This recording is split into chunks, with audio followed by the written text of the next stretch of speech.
one with acid reflux. That is, this person needs to eat frequently. And how can this person practice the sixth precept, which is refraining from eating after midday? For your advice, please, Lampo. Well, you may decide not to try if it's too difficult on your health. To progress in the Dhamma, the 5 precepts are enough. You can attain stream entry keeping the 5 precepts. If you want to experiment with the 8 precepts, and that includes the 6th precept of not eating after midday, well, there are certain what we call medicinal requisites or medicines that the Buddha allowed in the monasteries, and lay practitioners who keep the 8 precepts tend to follow the monastic training. And so there's things like honey and sugar and tea and coffee, fruit juice without pulp, and some practitioners eat cheese. It's a bit of a controversial one, but in many of the forest monasteries they eat cheese. If any of these items are enough to settle your stomach in the evening, you know, say like sometimes monks, they need to take medications in the evening, so they'll have some cheese with it. There's a few other things, you know, like ginger, prunes, fruit juice, as I said. So sometimes they take medicine and they take 1 or 2 of these items. The dark chocolate is another one, plain dark chocolate without nuts and without milk. So sometimes monks and nuns find one of these items that can help them just to settle their stomach if they take medication in the evening, or if they have that kind of problem. But if you find it too difficult, then just eat 3 meals a day. That's fine. Eat in the evening and keep the 5 precepts. That's okay. And you can, you know, you maybe eat a bit less in the evening, but you can still eat in the evening. You're not going against the Buddhist path in any way. So you take your health as important. You're learning what supports your practice, and if you need to keep your body healthy by eating in the evening, so be it. It's like other things, like, you know, in a cold country, you need to turn heaters on and wear lots of clothing, fine. There are different things we may need to do to help our practice. And so eating in the evening is one of them. Wearing clothes when we're cold is another.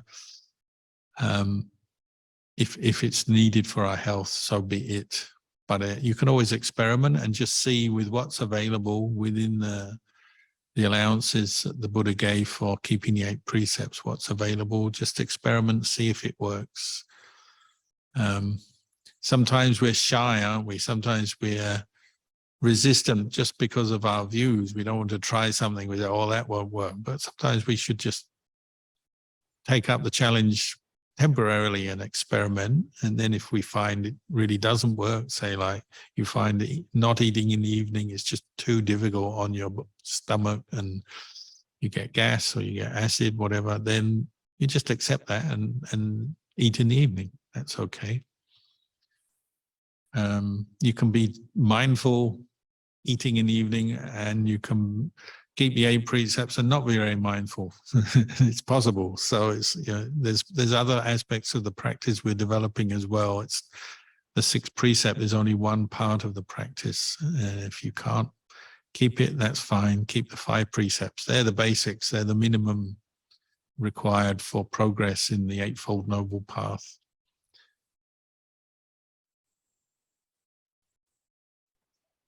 Sadhu Lampo. This person has a follow-up question, Lampo, and the question is regarding chanting. She says, I am a bit stuck on the term Lord used for the Buddha and lay persons as servants. I accept readily the Buddha as the teacher, the guide, and the spiritual leader. but I'm not sure what the relationship is between the Lord and the servants. More like someone who has control over another's life. Hope this is not a weird question, Luang Por. I agree with you. Some of the translations are a bit kind of archaic, or they just bring up perceptions that they're not supposed to. So Lord and servant, I agree, maybe not the best. There are other translations available, but try and see what they're trying to get to. You know, the words are from Pali, and obviously Pali is not like medieval England or something where you have lords and servants. The purpose is to see that you're lifting up the teacher, the Buddha, as somebody who has practiced well, is worthy of veneration, respect, because they've done the work of the practice. And the Buddha, not only did he's self-enlightened, but he also taught us. And if we didn't have the Buddha, we wouldn't know how to practice. So, you know, there's something worthy there, somebody worthy of veneration. Whether you call him a lord or a noble one, you know, we use the noble one, and that can also bring up some perceptions of some people. You know, I studied history at uni, so yeah, noble one, that brings up the idea of sort of knights of the round table or something. But you're trying to get through to the real deeper meaning of these terms, you know, Arya Pugala or Arahant or Arahanta Sama Sambuddha Jiao for the Buddha. You know, it just means self-enlightened, the truly worthy one who's freed their mind from the mental defilements, greed, anger, delusion.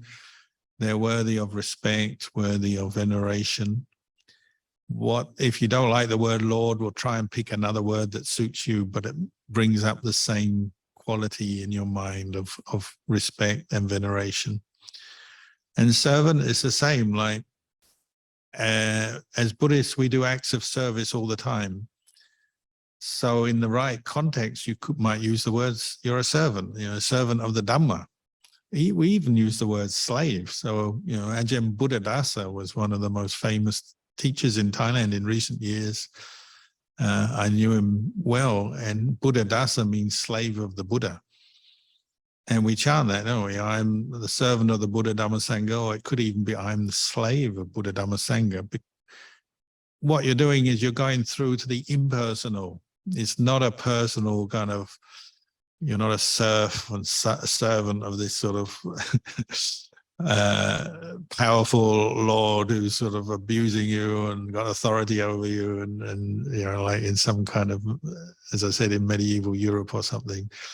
You're enslaving yourself to the Buddha Dhamma Sangha, meaning the internal Buddha Dhamma Sangha, to the path, the qualities of the path, the Sila, Samadhi, Panya, these qualities which are totally impersonal, but they're the correct qualities to bring up in order to abandon greed, anger, delusion, purify your mind from the causes of suffering. These are what we value, give value to, aspire to. You could call yourself slave to mindfulness, and slave to insight, slave to wisdom. And it's not a slave to anyone. You're not doing a favor for anyone. You're not the slave to a person. This is, you're aspiring to develop those qualities, and they're so important, they're so valuable to you that you want to really bind your mind in the way you are a servant or a slave to them. Of course, there's a physical acts of service we do in Buddhism. So I say as a junior monk, we often serve senior monks, or a junior nun, you serve senior nuns. We call that a charyawata, practicing attending on elders in the community. Just as in the same, in a family situation, you might attend to your grandparent or your parent, or even someone else in the family, uncle, auntie, brother, sister, when they're ill or they're in need of help. You could say serve them. But if it's done with the correct attitude, it's not like, oh, you're doing some favor or you're being bullied or exploited by these people. You're doing it out of gratitude, appreciation, kindness. And it's just the simple fact that human beings can serve each other. Physically, we can do an act of service, we can feed, we can clean, we can help in some way or another. And you provide an act of service out of kindness. So whether it's the qualities you're aspiring to or the physical action of service, you can use that term service or servant. But I understand where you're coming from when you say you're not comfortable with them. So maybe try and find some other word that maybe conveys the meaning. It could be attendant, or, as I said, I quite like the word slave. I am slave to the Buddha Dhamma Sangha, because I don't mind being a slave to the Buddha Dhamma Sangha. I like giving up my mind, my heart to these qualities, because that's what's going to get me out of suffering. What's the alternative? Be a slave to greed, anger, delusion, selfishness, cruelty? No, I don't want to be a slave to those.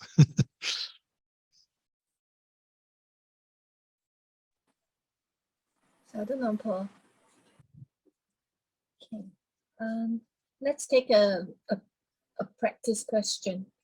Dear Lampo, if a lay person practices 8 precepts at home, but unintentionally break one precept, example, using fragrant shampoo, what can we do? Thank you. It's at home. It's difficult sometimes because there's lots of temptations and we've got our habits. So, maybe 6 days a week you keep the 5 precepts and you use your fragrant shampoo, and then on the 6th, 7th day you keep the 8 precepts, and then you reach for the shampoo and you've used it before you realize. So be mindful and don't pick up that bottle. Just use soap on the day you keep the 8 precepts. It's practice, isn't it? You just become mindful of what you're doing, what you're involved with. So it could be the same with food. You could be keeping the 8 precepts and you have the thought, I'm feeling peckish at 6 in the evening. So you go and start to make some food or grab some food, and I'm keeping the precepts. I can't do that. It's one of the disadvantages of being at home is there's more temptation, more opportunities to be unmindful and break a precept. But the way we practice is once you become mindful and you realize you've broken your precept, we'll just start again. So if you picked up the shampoo and used it, okay, it's not the end of the world. You just reestablish mindfulness and put it down and say, next time I shower, I'm not going to use that. That's why it's good to go on retreats in monasteries, even as a layperson, because often you really train yourself a bit more wholeheartedly and there's less temptation around. So like in a monastery, you don't see people eat in the evening, so you don't think of it, so you get used to it. Usually people are not wearing perfumed and fragrant products, bathroom products and toiletries and so on. So you get out of that habit while you're in a monastery. So it's good. When I was a young monk, we used to go out into the forest and stay. One of the practices I did, I take 1 bar of soap. And if you know the brand Sunlight, I'm not advertising here, but Sunlight soap doesn't smell nice. It doesn't have much smell at all. Well, it smells pretty average. And we used to use that. I used to take that and I used that for washing my clothes, washing my bowl, washing myself. 1 bar of soap. So I never smelled very good, but then it didn't matter because I was in the forest. As long as you just sort of keeping yourself healthy and clean yourself a bit, you just learn to simplify things. And that's the purpose of the 8 precepts. You're channeling all your mental and physical energy into the practice, the training in mindfulness and insight. You don't need shampoos and fragrant things. So it's about practice. If you practice it regularly, it'll get easier, don't worry. And if sometimes you're unmindful and you break the precept, we'll just start again. And that's how we all have to practice. Sometimes it's through our speech. We tell a lie or say something hurtful or malicious to somebody. Okay, you notice what you've done, re-establish mindfulness, re-establish the precept, and you carry on. And eventually, you become mindful all the time of your precepts. It just becomes part of who you are, but that's through practice. Funnily enough, when you do a lot of retreats or live in monasteries, you meditate a lot, most people tend to shy away from beauty products, fragrant things. the stimulation actually becomes irritating. Too much nice smell is irritating. Perfume stuff is irritating. You don't want it, so you quite naturally shy away from it. If you need to use shampoo for your hair, fine, but you seek out non-smelly products. Your mind just quite naturally goes that way. Sadhu Lampo. Next is also a practice question. How essential is it to read the Sutta for the development of a Dhamma practice? Well, I definitely recommend reading suttas in the beginning just to familiarize yourself with the way the Buddha taught, some of the basic concepts. And then you see over time whether that you find them really supportive and helpful for your practice. This will depend on your character. So some people read a lot and they find it stimulates their wisdom. It's very helpful, gives them confidence, maybe brings up joy.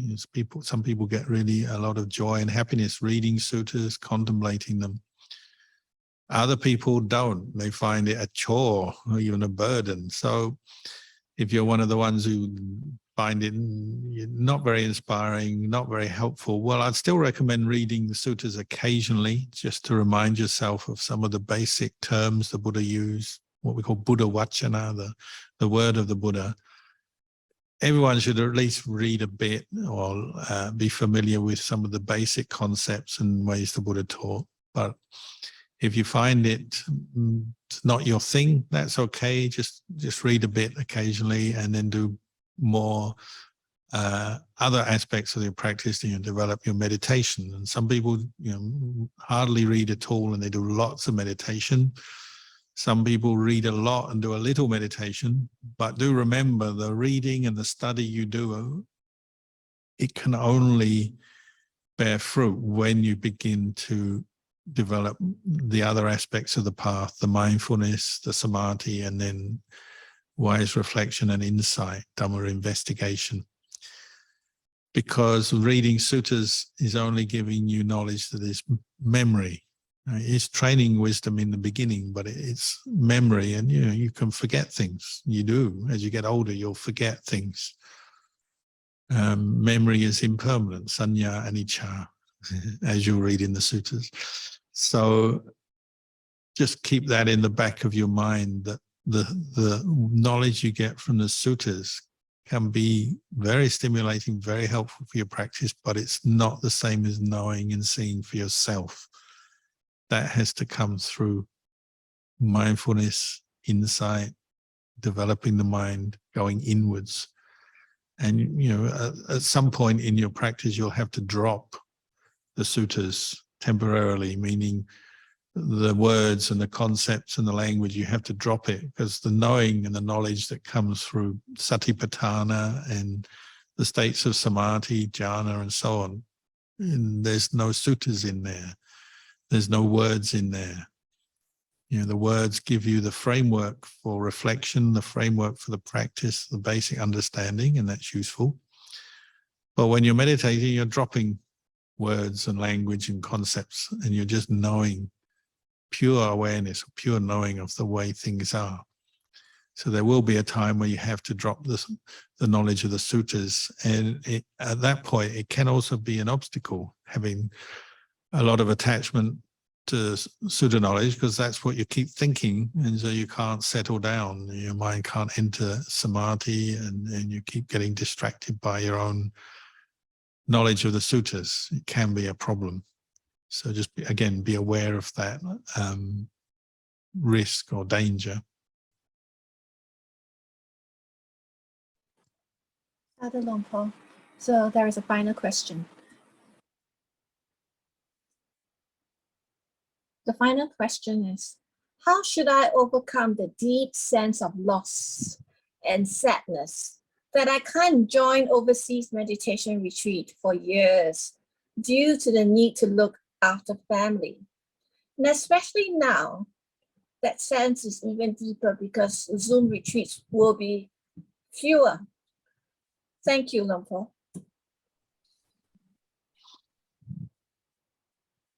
Well, life is full of change, and that includes Dhamma life and Dhamma practice. So you have to make the best of whatever opportunities you have. So, yeah, you have a sense of loss sometimes in our Dhamma practice when you can't go to a place that you want to go to, or join a retreat you want to join, or listen to the Dhamma from a teacher that you have faith in, for whatever reason.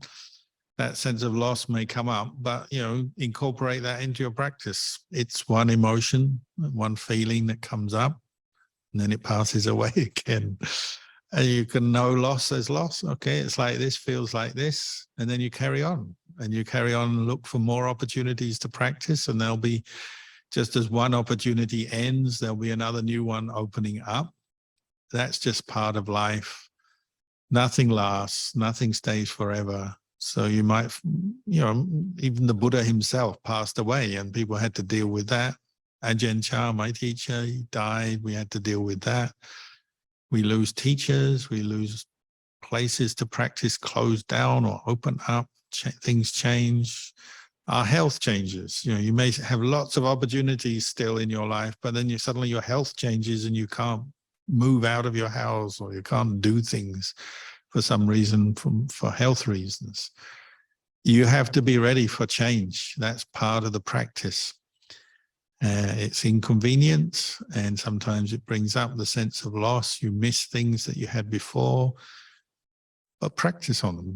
Bring up the awareness. Oh, it feels like this when you don't get what you want, or you're missing something you had before. It feels like this, but it's still what we call a sankhara. It rises, passes away.